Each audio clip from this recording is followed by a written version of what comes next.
Kia ora and welcome to another episode of Rural New Zealand. I'm your host Scotty Bamford. Join me as we check out what's happening in the rural communities. On this week's episode we visit the Little River Hotel. I get some financial advice from Glassford Co. But first we visit a saffron farm that's in between Mucknow and Greta Valley.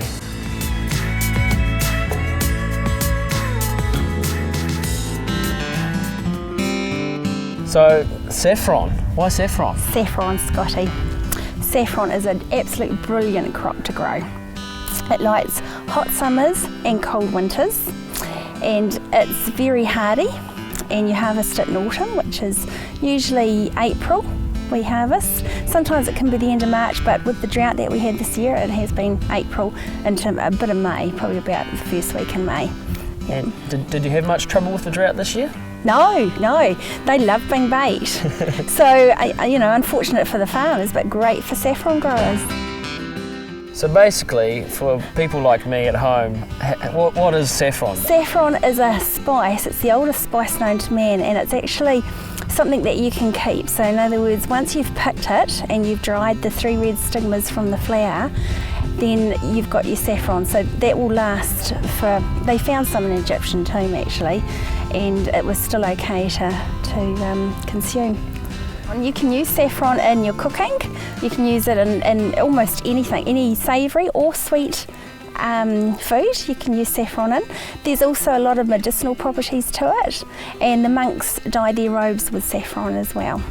Do you want to tell us a bit about your history and how you sort of ended up here at this site? Yes, certainly. Ray and I we moved here just over 5 years ago. We used to have saffron and poultry. We've done saffron now commercially for over 20 years, and we have been certified organic for those over 20 years, and also with HACCP, which is a food safety program. So the growing process of the saffron, do you want to tell us how that all works? Yes, certainly. Once you get a medium-sized corm and you plant that in your first year. We dig the corms up actually in November when they go dormant. So they'll go completely, the leaves will go completely brown and they'll come away from the surface. That's when we dig the corms up. And we do have over 40 growing partners throughout New Zealand that also grow saffron. They aren't certified yet, but they do grow to our organic standards anyway, and they're all lovely people and like to grow it organically. So in the first year, once you've planted the corms, you actually get saffron. You don't get as much that first year because they have been stressed out, but onwards they just keep multiplying. They multiply by about 6 to 9 cormlets per year. So these ones over here, what growing stage are they at? They are actually, they're going to be going dormant very shortly, so the tips of the leaves will start to go brown, and then it'll go down to the base, the surface of the soil, and then they'll just come away from the soil. So, and at the moment they're multiplying underground, so we're getting daughter cormlets, which, 6 to 9 cormlets per corm that's there. We plant them 10 centimetres deep and 10 centimetres apart, and we have it so that you can actually straddle the row, so that when you're picking, it's a lot quicker to go over the rows and actually pick and put them in your bucket. Yeah. Yep. Is it quite a full-on sort of harvesting? When the flowers are out, yes, this will be covered in purple, and then the next day you think, oh, there won't be many flowers. Well, they're all up again. Oh, yeah. Yeah, there's usually 1 in the stem or 2 in the stem ready to come up for the next day.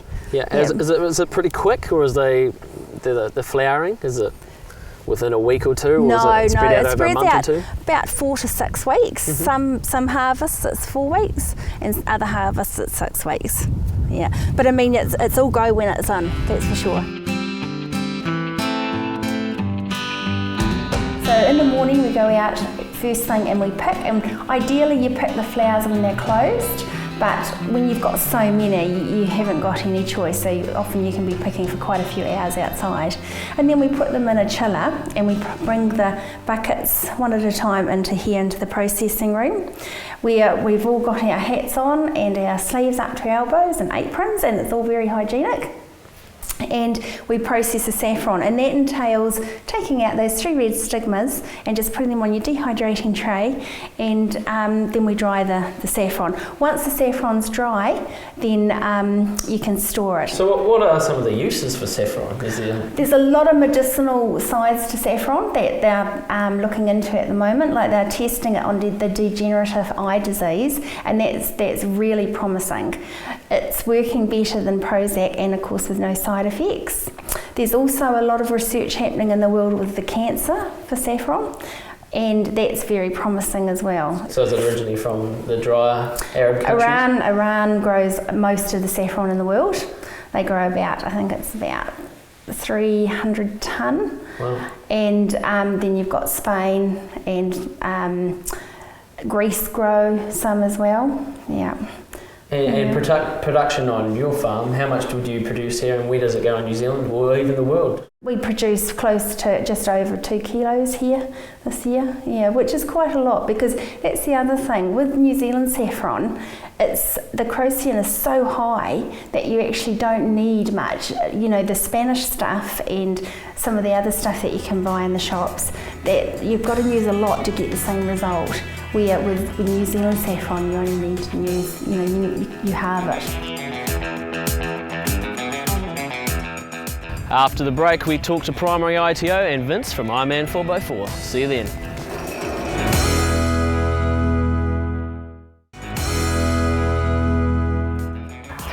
Welcome back to rural New Zealand. With the current economic situation in the rural communities, now's your time to discuss options with your accountant. David Seath. I'm a director with Glassford Co here in Christchurch. We're a farm accounting practice especially. We've got about 85% of our clients who are farming clients. In our experience, what we've seen a lot more of in the last 3 to 5 years or so, and a lot of our farming clients have seen in that time frame, is a lot more volatility in terms of their earnings, in terms of what's happening with commodity prices, what's happening with climate. So we point to North Canterbury and see what's happened there in the last season, and that affects production and interest rates, foreign exchange rates and things like that. So if we look in the marketplace around managing earnings volatility, we've got things, a lot of the cropping farmers use forward contracts for contracting in their grain price. A lot of beef or lamb finishing can use contracts again for finishing stock. And we've recently seen Fonterra introduce this guaranteed milk price, which is a tool farmers can use for a particular portion of their production to lock in what their milk price should be.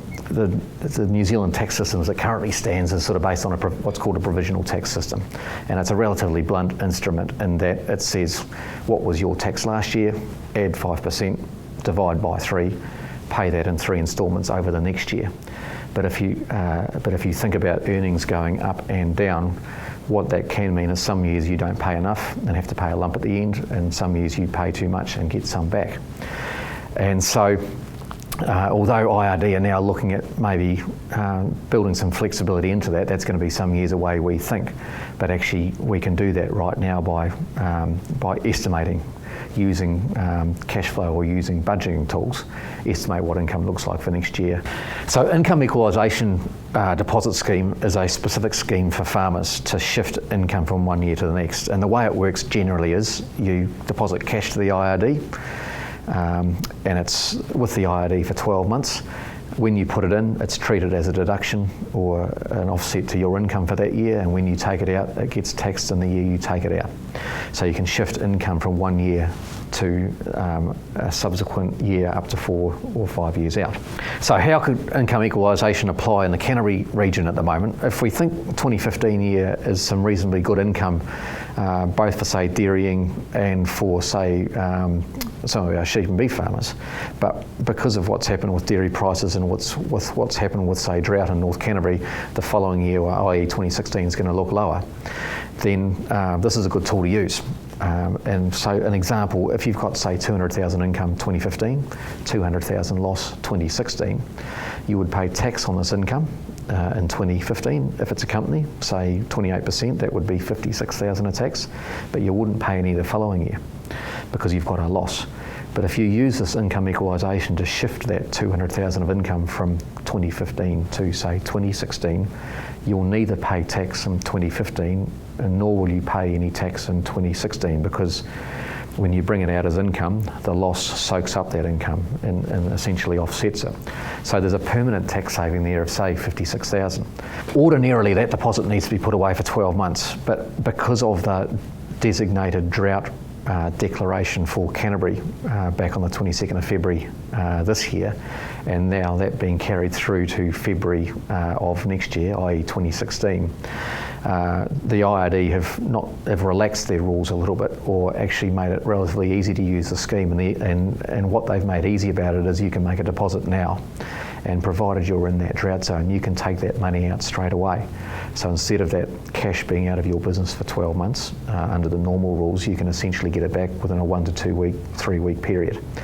So you get all the benefits of that permanent tax saving, but at the same time you haven't got that working capital sitting out of your business. So we think it's something worthwhile using, or at least discussing right now with your accountant or advisor in terms of trying to help manage your cash situation.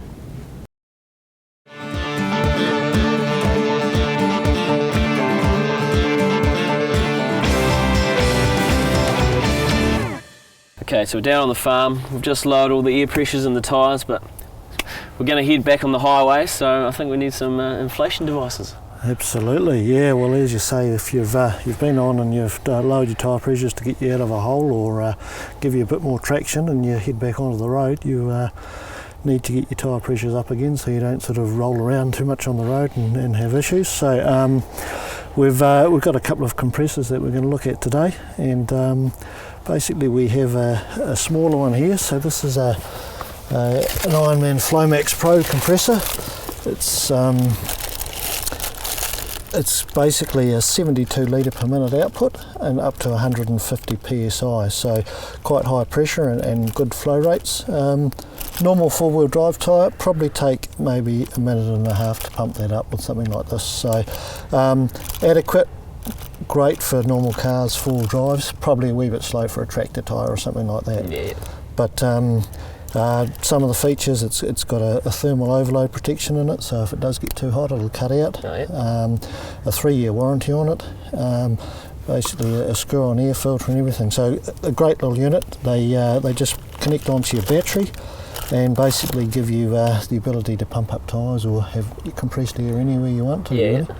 Really. Come in a carry bag, all ready to go. So great little unit. So yeah, they're our sort of mainline ones for the smaller tyres and four-wheel drive tyres. Yeah. And up there you've got it. Yeah. Got it ready to go. Yeah. So this is a big one. So this is a Flowmax Pro. So basically it's a bit bigger in its capacity. It's got still pumps up to 150 psi, but it does about 160 litres per minute. So basically twice the air output than the smaller one we looked at earlier. So again, connected to the battery, thermal overload protection, comes in a carry bag, and yeah, nice, good compact unit, but with just a bit more pressure. So this will do a four-wheel drive tyre a lot quicker, and you give the ability to do tractor tyres and things as well, just because of that higher output. Yeah. So basically, it's a nice simple system. We connect the unit onto the tyre valve here. Okay, so that's telling us we've got our 20 pounds in it that we had from earlier, and then we've connected the terminals up to the battery, so we've got the positive on the positive and negative on the negative, and then just switch it on.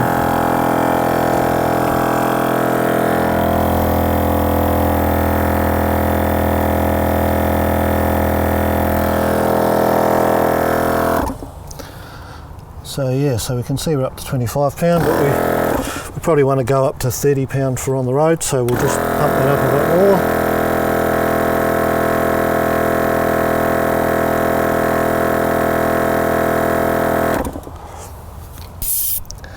And there we go. So we've basically got our tyre back up to pressure and we can head back on the road. Simple as that. Yeah. So So you just chuck that back in the truck and That's it. away you go. Yep. So you always got the ability to pump your tyre up no matter where you are. And maybe even your mates one if you want it. That's it.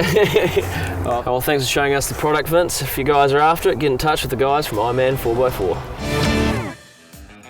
I'm Lizzie and I've been doing a horticulture training course here at the Botanic Gardens. It's a 3-year traineeship, just about out of my time at the moment. It's been fantastic working here. It's an amazing place to learn.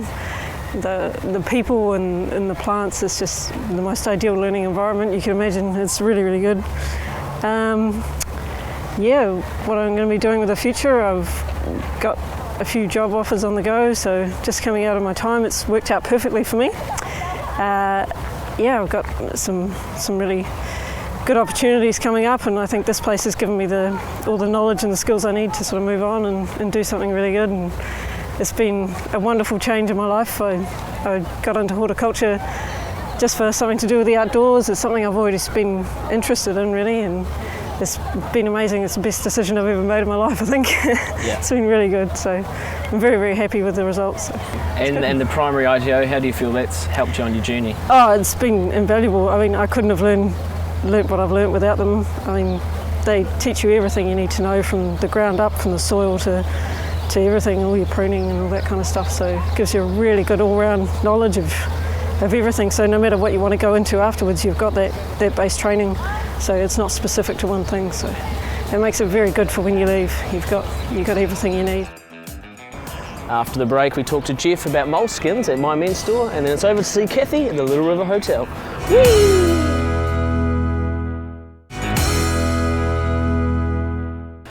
Okay, I know this doesn't look like the country, but we're down here in Bishopdale and we're going to talk to Jeff from My Men's Store.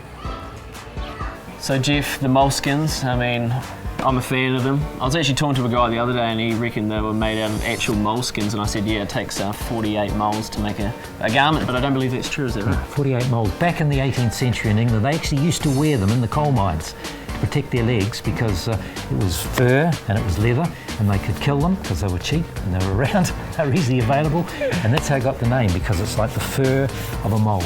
Okay. Yeah. But it's cotton, it's 100% cotton.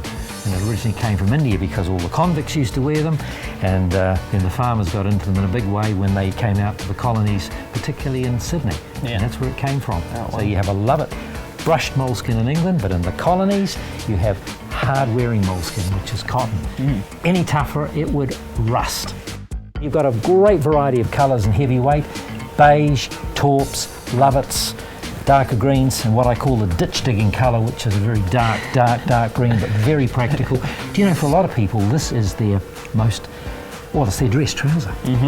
Yeah, well, the same for me. I mean, it's what I wear day in, day out. Yep. And the beauty of it is you can chuck them in the washing machine, hang them out to line dry, give them a press, and look $1 million. Yeah. Put a reefer jacket with them and dress them up, or just in regular clothing. Yeah, awesome. And for people who don't want the moleskins, might be something a bit different? You've got jeans, wonderful range of Lee Ryder jeans in stretch, as well as in regular denim, 15-ounce denim, and thousands of pairs of dress trousers. Talking about moleskins, talking about trousers, you've got to have jerseys. Come around and have a look at these. Let's go over here.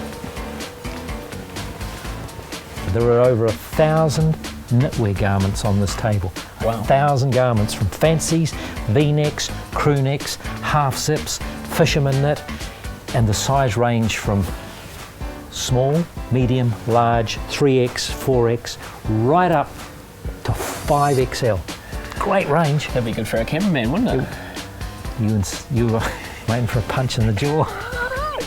What would you wear, Scotty, if you were wearing one of these jerseys? I don't really know. I'm not much of a knitwear sort of fella, but... Would you wear something like this? Would you wear something like that? Does that look nice to me? Will, does it look nice? Looks all right. Okay, we'll go down and be practical. Come down here. I've got something better for you. If you're out in the field and it was cold, there's a Burbank, there's a fisherman at jersey. I reckon that'll look pretty good on you. Yeah, no, definitely looks tough and and rugged and nuggety, and it's a crew neck, so it's going to keep you warm. You've got lighter weights, you've got greys, you've got cardigans. I think you're too young for cardigans. But look at this. I mean, the designs. I mean everything's different. I mean, this is not just one. No. There's 17, There's 17 different ones. varieties in each pile. But if you're going out, now saying you're going to a wedding and it's a cold day, you want to look smart, what's better than a nice jersey? Got one of those on. Couldn't yeah. be better, could it? Yeah, a nice snug fit. Yep, definitely. Impress all the single ladies. That's what you're into. Well, thanks for showing us around, Jeff. My pleasure, absolute pleasure. Good to know some history about the moleskins, and yeah, if you guys at home want some clothing, come on down to my men's store. They'll definitely kit you out.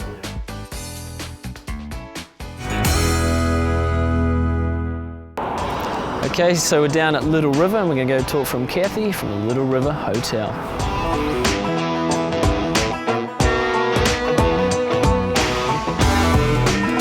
Kathy, how's it going? Good, thank you, Scotty. Are you having a good day? I'm having a wonderful day, thank you. Oh, that's good. So, the Little River Hotel, tell me a bit about the history. The Little River Hotel started life as the Forsyth Arms Hotel, actually as an accommodation house in 1878. And the steps, or the concrete veranda, is still there, and our sign that says "Welcome to Little River Hotel" is actually on that veranda. So the road has been realigned and moved over, and in 1956 the hotel had passed its use-by date, and consequently Bert Ellis, the owner at the time, had to build a new hotel. He was asked by the Ellesmere Licensing Trust to actually build it closer to the village. However, land was so expensive, he asked the county could he buy the stock pound that this hotel now stands on. And it was opened, this building was opened in 1957.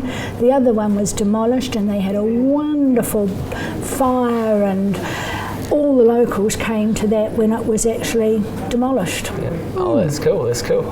And are these keychains up here? What's the story behind those? Well, the previous owners, she came home from a holiday with a keyring for her son, and he put it up, and then it grew. So one day when you're bored and got nothing to do, you can come out and sit down and count how many are there. Yeah, we don't need any new ones, thank you. We get plenty. I bet. We have. There was one given to us the other day, but each one of them has got a story, and a lot of the folk come back and visit, and we'll walk around looking to see if it's still there. Yes, and then we'll proceed to tell you the story again. And yes, there are. We had some Russian visitors a couple of years back, and we had a bit of a giggle about Russian cars, and he promised he would post us some. So there are 2 brand new Russian key rings further down the bar. Yeah. And do you get much people coming through on the rail trail and then calling in here?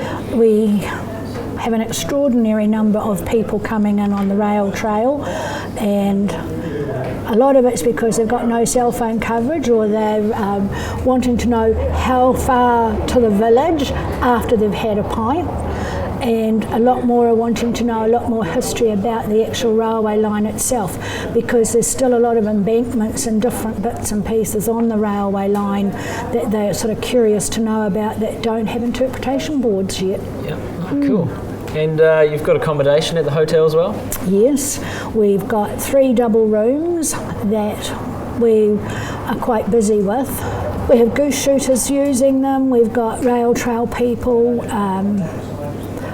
overseas people, overnight travellers too, who are lost and not quite sure where they've can't find Akaroa because we don't have street lights. Yes. So it's very dark and people are inclined to get a little bit lost. We also have, when we've got local bit of a do's in the community, 21st weddings, that sort of thing, of course it's, again, people staying. And the restaurant, you got bar meals and stuff like that? We have bar meals, and we do bar snacks, and we also do the toasted sandwiches and Mrs. Mac's famous pies. Sometimes that can be hectic, other times you just sort of take a breather, and like Sundays I just do the bar snacks. Give yourself a bit of a break. And is there any favourite meals that the punters love the most? T-bones. T-bone steak. T-bones.